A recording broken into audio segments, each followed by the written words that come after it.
FIIs और DIs का भी अपडेट आपको बता देते हैं, उसके बाद हम समझेंगे कि आज के लिए लेवल्स कौन से इंपॉर्टेंट होंगे। तो कैश मार्केट की बात करें तो कल एफआईआईज ने 110 करोड़ की खरीदारी की है। आंकड़ा छोटा है लेकिन नेट एंड खरीदारी का आंकड़ा निकल कर आ रहा है। डीआईएस की तरफ से भी अच्छी बाइंग हुई है और करीब 3,221 करोड़ की बाइंग नजर आई है। डीआईआईएस की तरफ से इंडेक्स फ्यूचर में 1137 करोड़ की खरीदारी हुई है, लेकिन इंडेक्स ऑप्शन में एफआईएस की तरफ से करीब 22,777 करोड़ की बिकवाली का आंकड़ा है। कल हमने आखिरी कुछ घंटों में कल हमने देखा भी कि कल बाजार काफी मजबूती के साथ कारोबार कर रहे थे।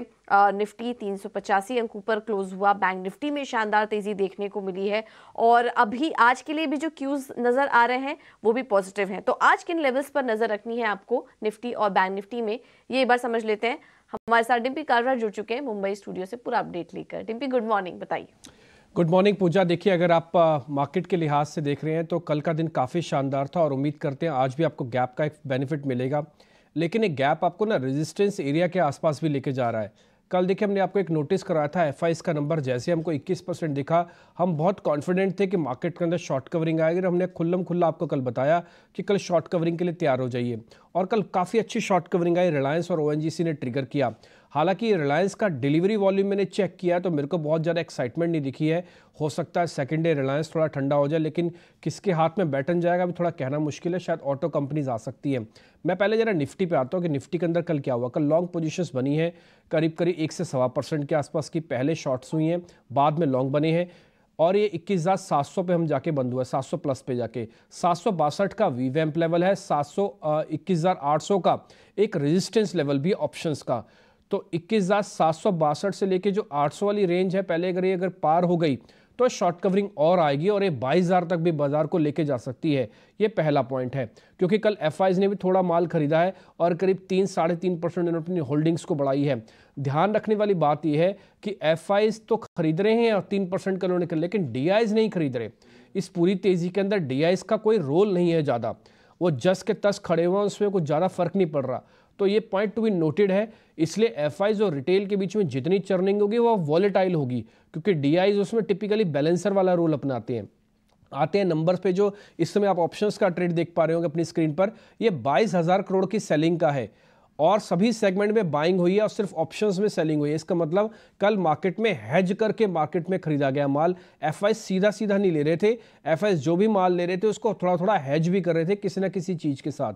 तो इसलिए जब हेजिंग होती है, अब 21% से आप 24% पे आए, लेकिन सामने 2-4 पक्के रेजिस्टेंस खड़े हुए हैं, तो अभी आप बहुत बड़ा एग्रेशन ना रखें, लेकिन हाँ इसका फायदा जरूर उठाएं शॉर्ट कवरिंग का। जैसे हमने कल भी आपको 20-30% माल दिलवाया, वो अगर आप ट्रेल करके आ रहे हैं तो और अच्छी बात है। अगर आपको कैरी करना है तो आप 22,000 तक भी लेके जा सकते हैं, बट फिलहाल इससे ऊपर नहीं होगा। जिनके पास लॉन्ग पोजिशन नहीं है और आज बनाना चाहते हैं, उनको थोड़ा रुकना चाहिए। एक बार मार्केट अगर उनके हाथ से निकल चुका है कल की तेजी, तो आज उनको 1 मिनट के लिए थोड़ा रुकना चाहिए और सुबह सुबह के जो गैप और कितना सस्टेन करता है उसके बाद चेक करके लें। 21,800 अगर मेंटेन रखता है 10-15 मिनट तो फिर आपके काम आएगा। आते हैं बैंक निफ्टी पे। कल शॉर्ट कवरिंग हुई है, 45,500 के लेवल के आसपास हमने आए हैं। हालांकि शॉर्ट कवरिंग शॉर्ट लिव्ड होती है, लेकिन उसके बाद भी उम्मीद करते हैं कि अब बैंक निफ्टी आज या कल या परसों में थोड़ा कैचअप करेगा निफ्टी के साथ। वो कितनी जल्दी करेगा अभी कहना थोड़ा मुश्किल है, बट कैचअप कर सकता है। पुट कॉल रेशियो के हिसाब से अभी बैंक निफ्टी काफ़ी हल्का है, काफ़ी सस्ता है, वो 0.85 पे खड़ा हुआ है। इसका मतलब बैंक निफ्टी में अभी पूरी गुंजाइश है। कल ध्यान दिया होगा आपने कि एचडीएफसी का शेयर ज़्यादा चला नहीं, वो टूटा नहीं, बस उसने बैलेंसर वाला रोल अपनाया और बैंक निफ्टी को थोड़ा सा सपोर्ट किया, इसके अलावा उसने कुछ नहीं किया। तो इसलिए मैं उम्मीद करता हूँ 1 से 2 दिन में एचडीएफसी भी थोड़ा आपको हिलता डुलता जरूर दिखेगा। रही बात ऑप्शन ट्रेडर्स की, इंट्राडे में इतना बढ़िया मूव मिल रहा है कि आपको बीटीएसटी या एसटीबीटी करने की जरूरत नहीं है। आप इंट्राडे स्विंग्स का बेनिफिट उठाइए, आज भी खुलने के बाद इंट्राडे स्विंग्स का बेनिफिट उठाइएगा। सेक्टर की जो चर्निंग है वो हो रही है, उस सेक्टर की चर्निंग में आपको सुबह सुबह हम शेयर्स बता देंगे, आप उसको चेक कर लीजिएगा। रही बात एफ&ओ बैन की, तो कोई भी शेयर एफ&ओ बैन में नहीं है। ठीक है। तो ये हैं कुछ इंपॉर्टेंट लेवल्स बैंक निफ्टी और निफ्टी के लिए, एम सपोर्ट और रेजिस्टेंस लेवल्स जो कि हमने आपको अभी बताया। लेकिन इस बाजार में ट्रेड कैसे ले या फिर स्टॉक स्पेसिफिक रणनीति अपना के चले, ये समझ लेते हैं। हमारे साथ फोन लाइन पर अजीत मिश्रा जुड़ चुके हैं रेलिगेयर ब्रोकिंग से। Ajit, thank you so much समय देने के लिए ईटी नाउ प्रदेश को। बताइए, आज कोई ट्रेड लेना चाहिए निफ्टी या बैंक निफ्टी में, और अपने स्टॉक स्पेसिफिक आइडिया भी बताइए, किन शेयरों में ट्रेड करें। गुड मॉर्निंग पूजा। तो पूजा देखिए, 2 चीजें हैं। कल जो रिकवरी थी काफी स्ट्रॉन्ग रिकवरी देखने को मिली हमको बाजार में, और जो स्टेबिलिटी चाहिए थी बैंकिंग में कहीं ना कहीं वो भी देखने को मिली। बट अभी भी लगता है कि बैंकिंग में थोड़ा सा आपका अंडर परफॉर्मेंस अभी भी जारी है, बिकॉज हायर लेवल्स पे आपने प्रॉफिट टेकिंग देखी, 44,700 का जोन था उसको हम क्रॉस नहीं कर पाए, जो कि 100 EMA के अराउंड पे है। तो ये देखते हुए मेरे हिसाब से आपको इंडेक्स में अगर प्रेफर करना है तो निफ्टी ज्यादा बेटर कैंडिडेट है, बट क्योंकि अभी गैप अप दिख रहा है तो मेरे हिसाब से आपको थोड़ा सा डिप का वेट करना चाहिए आपको, और या तो पॉज आए, आपको गैप आप सस्टेन कर पाए, तब आपको पोजीशनिंग देखनी चाहिए इंडेक्स में। तो मुझे लगता है कि 21,850 से लेकर 22,000 ये लेवल्स बेसिकली अभी अब खुले हैं। 550 को होल्ड करने की जरूरत है, तो 550 आपका स्टॉप लॉस रहेगा अगर आप कोई पोजीशन प्लान करते हैं निफ्टी में। तो स्टॉक स्पेसिफिक बात करें, दोनों ही रिकमेंडेशन बाय साइड पे होगी। पहला नाम होगा LIC हाउसिंग फाइनेंस का, यहाँ पे एक कंसोलिडेशन ब्रेकआउट देखने को मिला है करीब 2 हफ्ते का, काफी स्ट्रॉन्ग वॉल्यूम के साथ। अर्ली ट्रिक में ही इसमें कल ब्रेकआउट देखने को मिला और पूरे दिन इसने सस्टेन भी किया उस ब्रेकआउट को। तो एंटिसिपेशन ये है कि ये मूव एक्सटेंड करेगा, करीब 6 से 24 तक के लेवल्स देखने को मिल सकते हैं आपको। 588 का स्टॉप लॉस रहेगा। दूसरा नाम होगा from the auto space Tata Motors, यहाँ पे भी आपको कंसोलिडेशन ब्रेकआउट देखने को मिला है, स्टॉक अपने रिकॉर्ड हाइस पे है। ऑटो एज ए सेक्टर यहाँ पे भी आपने एक अप मूव देखा है। तो ये सारी चीजें दिखा रही है कि 868 तक के लेवल्स पॉसिबल है। 826 पे स्टॉप लॉस के साथ इसको भी आप लॉन्ग कर सकते हैं। ओके, थैंक यू अजीत आपका ये रणनीति सुझाने के लिए। टाटा मोटर्स में खरीदारी करके चलिए 868 के टारगेट के लिए, और LIC हाउसिंग फाइनेंस में भी खरीदारी करने की सलाह। चलिए ऑटो सेक्टर को लेकर एक बड़ी खबर आ रही है। जल्द ही आपको ऑटो सेक्टर के लिए PLI स्कीम में बड़े बदलाव देखने को मिल सकते हैं।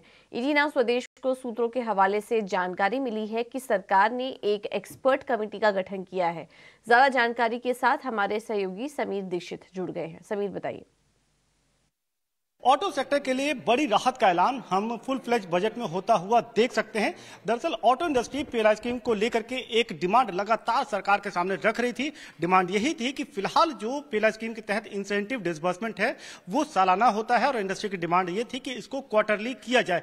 ऐसा करने से जो भी PLI के लाभार्थी ऑटो कंपनियां हैं, इनके लिक्विडिटी में, कैश फ्लो में काफी सरलता आएगी और वो बढ़ेगा, और इससे ऑटो इंडस्ट्री का लगातार दावा है कि जो प्रोडक्शन आउटपुट है उसमें भी तेजी आएगी। और इस इंडस्ट्री की डिमांड पर फिलहाल मिनिस्ट्री ऑफ हैवी इंडस्ट्री लगभग सहमति बनाती हुई नजर आ रही है, और ये रिकमेंडेशन वित्त मंत्रालय को भी जल्द सौंपा जा सकता है। माना जा रहा है कि जो फुल फ्लेश्ड बजट पेश किया जाएगा उसमें ऑटो इंडस्ट्री के लिए ये राहत का ऐलान किया जा सकता है, क्योंकि इससे सरकार को भी मानना है कि जो क्वार्टरली इंसेंटिव डिसबर्समेंट है ये प्रक्रिया के तहत किया जा सकता है, और इसको अगर करना है तो सरकार इसके लिए कुछ और टेस्टिंग एजेंसीज को शामिल कर सकती है। तो टेस्टिंग एजेंसीज का दायरा बढ़ा सकती है, उसके बाद ये क्वार्टरली इंसेंटिव डिसबर्समेंट को शामिल किया जा सकता है, और इसका ऐलान हम अगले बजट में होता हुआ देख सकते हैं। ऑटो सेक्टर के लिए जो PLI स्कीम है इसका जो बजटीय आवंटन तकरीबन 26,000 करोड़ है, और इस आवंटन के जरिए जो डोमेस्टिक प्रोडक्शन है सरकार को लगता है कि वो जबरदस्त रहेगा, और क्वार्टरली इंसेंटिव से उसको और बल मिलेगा।